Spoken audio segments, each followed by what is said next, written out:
Abordar la historia de personajes de DC que cuentan con casi un siglo de historias es siempre complicado, más aún como hacemos en Kirby Cracker al mostraros sus orígenes y etapas más clásicas, que son en su gran mayoría las menos destacables. Ello nos ocurre con Wonder Woman. Echando la vista atrás, lo más interesante podrían ser sus orígenes, y a la hora de analizar su paso por la Edad de Plata, la catastrófica gestión editorial comienza a entrar en escena. Todos los héroes de esas épocas sufrieron una ridiculización e infantilización por miedo a la censura, pero en DC no todos ellos salieron tan airosos como podríamos creer. Lo vemos en nuestro oficio arqueológico. Batman a día de hoy es uno de los personajes más vistos del canal, mientras que nuestro acercamiento a Wonder Woman ha estado condenado al ostracismo. ¿Pero por qué? ¿Qué hace que la princesa Diana no tenga el mismo éxito siendo ella un pilar del universo DC? ¿Por qué apenas recordamos historias suyas? En resumen, ¿qué le ocurrió a Wonder Woman para pasar de ser una afamada diosa a un icono destruido por DC Comics?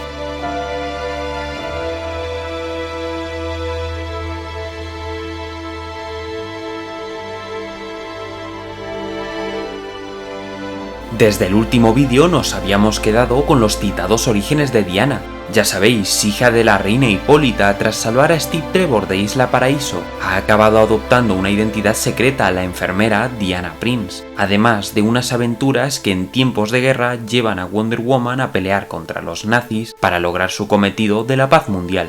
Aquellos que daban forma a esas historias eran sus creadores, William Moulton Marston y H.G. Peters. Las proezas de esta colección la llevaron a superar por momentos las ventas del Rey de Reyes, que era Superman. Tal era la fama que Wonder Woman fue una de las pocas colecciones superheroicas que sobrevivieron al final de la Segunda Guerra Mundial, pero esta vez sin la intervención de Marston debido a su fallecimiento en 1947. El guionista que tomaría el control sería Robert Kanigher, que venía de escribir historias para la JSA donde la semidiosa Diana era la secretaria del grupo.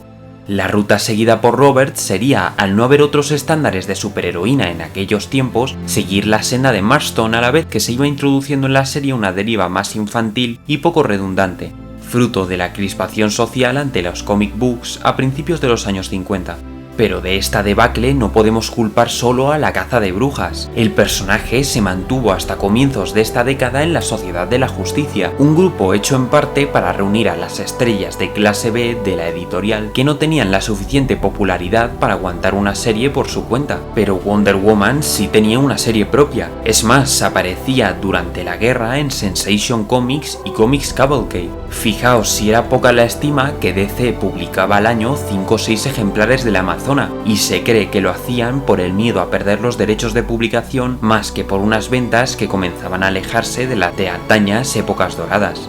De este desdén tampoco se puede alejar a su propio guionista. Kanigher es en parte recordado como uno de los más fructíferos y originales creadores para la casa DC. Suyas son creaciones como el Flash de la Edad de Plata o el Sargento Rock. Se encargaba de colecciones históricas, de amor, bélicas y de superhéroes. ¿Pero a qué precio? Era una época en la que la lucha por la liberación de la mujer comenzaba a tomar presencia en Estados Unidos. Las historias de Wonder Woman dejaban de lado la herencia de Marston, decantándose por un formato romantiqueo fantástico que ya no solo se alejaba de las bases del personaje, también por momentos rozaba la frontera de lo superheroico. Por otra parte, Peters estuvo casi 100 números al frente del dibujo, hasta 1958. Y es cierto que, aunque la época era alocada, su dibujo presente en todas las páginas recordaba ya no a épocas clásicas, sino a tiempos pretéritos de la caricatura de prensa. Sumado a los pobres guiones de Kanigher que estancaron el legado de Wonder Woman durante 10 años mediante una narrativa sin evolución y sin aparente interés en el mundo de Diana.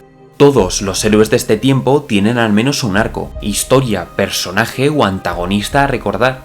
Wonder Woman es difícilmente el caso. Hay un detalle curioso en los cómics de nuestra protagonista. Aunque del interior se seguía encargando Peters, desde comienzos de los años 50 se le dejarían de encargar portadas, siendo sustituidos por otros compañeros como Irv Novi, que contaban con una línea más moderna y generaban unas expectativas que se disipaban una vez comenzaba la lectura del cómic. Uno de estos portadistas sería Ross Andru. Andru estaba aún en un escalafón bajo dentro de DC, pero se le encargaría el continuar la labor de Peters, ofreciendo, esta vez, un dibujo más acorde a la época de publicación, los incipientes años 60.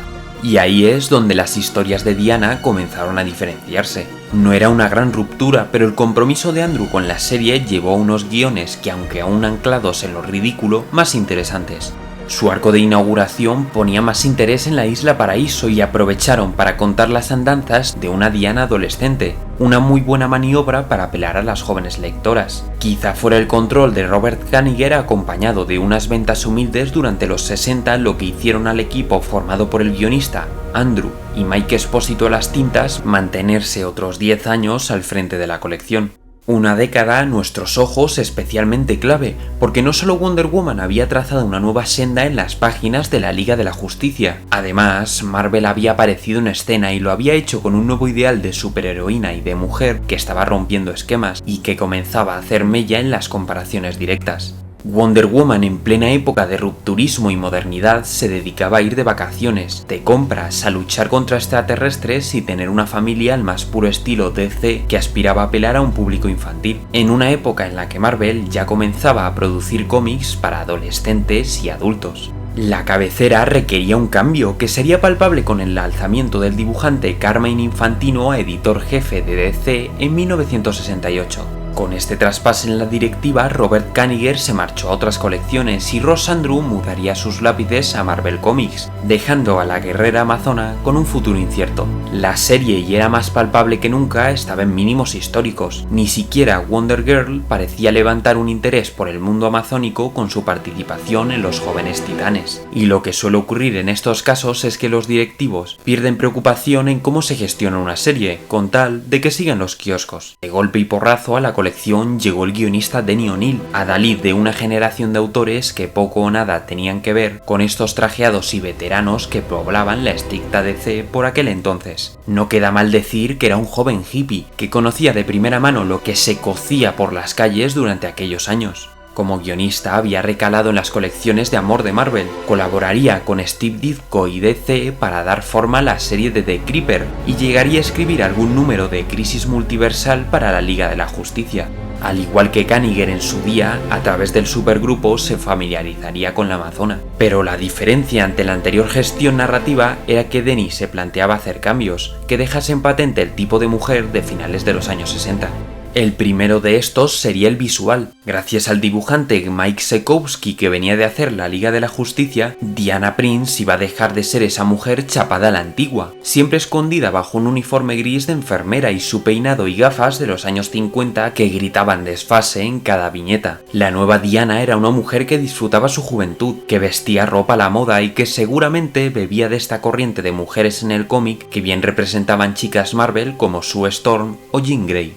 El segundo, más drástico, sería el despojar a Diana de sus poderes. Durante los primeros números de la serie nos enteramos que las Amazonas deberían marcharse durante un tiempo de esta dimensión para recuperar su mal lograda magia en una paralela. Pero Diana, que durante aquellos números se enfrentaba a una difícil situación con un Steve Trevor en busca y captura, decidió quedarse. Esta decisión le obligaría a renunciar a sus poderes y vivir en el mundo mortal como una mortal más. Al regresar a la ciudad, la mujer conocería en el momento en el que alquilaba un nuevo apartamento a I Ching, un anciano asiático que aparte de maestro de las artes marciales era ciego. Él era el único superviviente de una antaña y desconocida comunidad de monjes y tras descubrir que Wonder Woman ya no contaba con sus poderes, se ofreció a guiarla por el camino del karate. Este rocambolesco giro de guión de O'Neil y que tan frescamente dibujaba Sekowsky derivaron en, tal y como anunciaba sus portadas, que el espectador olvidase a la antigua para conocer a una nueva Wonder Woman. Un giro de guión aún más brusco para el personaje, pues aparte de perder sus poderes heredados de la mitología griega, seguía una senda regida por una filosofía asiática y practicaba artes marciales. No podemos evitar el mencionar que esta era una Wonder Woman de su tiempo, mezcla de estas chicas guerreras que comenzaban a aparecer dentro y fuera de las páginas y el interés por las películas de artes marciales y de agentes secretos. El propio dibujante Sekowsky tomó muy pronto los guiones y cedería momentáneamente las ilustraciones a su entintador, un recién llegado a DC llamado Dick Giordano. Esta dupla, que ya venía demostrando un dinamismo heredado del que Marvel hacía gala, mostraban peleas y situaciones de vida o muerte y de absoluta tensión narrativa aderezadas por un glamour de la época. La Amazona dejaba atrás esas infantiloides e inverosímiles secuencias circenses para verse inmersa en situaciones psicodélicas de auténtico espionaje tecnológico, atrayendo de paso a nuevos pretendientes en unas aventuras repartidas por los bajos fondos de una ciudad oscura y peligrosa y que le llevarían a viajar por todo el mundo, siempre acompañada por su nuevo mentor, I Ching. O'Neill y Giordano se atreverían a mostrar a una Wonder Woman que se enfrentaba a la violencia callejera, que tomaba parte en la lucha por la igualdad y que verdaderamente presentaba unas historias modernas que nada tenían que envidiar a las de la Casa de las Ideas respecto a planteamientos, pero para la clásica DC parecían llegar demasiado lejos. Quizás sería el no haber producido los beneficios esperados, como por esas épocas si le ocurría una colección como Batman, lo que lanzaría a los cabecillas de la empresa a buscar la antaña normalidad, reapareciendo Robert Kanigher junto a un veterano Don Heck y el entintador Vince Coletta en la colección de Wonder Woman a partir de 1973. El cambio es evidente. Lo que en su día fue vanguardia fue sustituido por un extraño clasicismo que mezclaba a un Kanigher que intentaba igualar los guiones que le precedieron y a Heck y Coletta con un estilo más deudor de la pasada década que de estos nuevos tiempos. Cuando la tipografía de la portada es sustituida acompañada por el rótulo "La vuelta de la Wonder Woman clásica", te das cuenta de que algo fallaba en DC. Es una lástima, una auténtica lástima el darnos cuenta como una colección que de apenas generar interés lo había recobrado con las propuestas de O'Neill, en vez de explorar la fórmula con una nueva Wonder Woman con o sin poderes, se decantaba por volver a aquello que le llevó a la ruina en años pasados. En los cómics, DC es como si quisiera autosabotearse todo el tiempo en cuestión de personajes y narrativa. Superman y Batman en sus peores y mejores momentos aguantan, pero propuestas como el cambiar de forma drástica el legado de un personaje como la Mujer Maravilla y así hacer llegar nuevas ideas al cómic, parecen no tener cabida en una editorial que se preguntaba extrañada cómo historias protagonizadas por un héroe adolescente les comenzaba a opacar en ventas y en un incipiente fenómeno fan. Diana Prince y con ella la colección de Wonder Woman resistiría aún muchos años, gestiones editoriales y equipos de artistas para recuperar el podio y la dignidad que la historia del cómic le tenía reservado.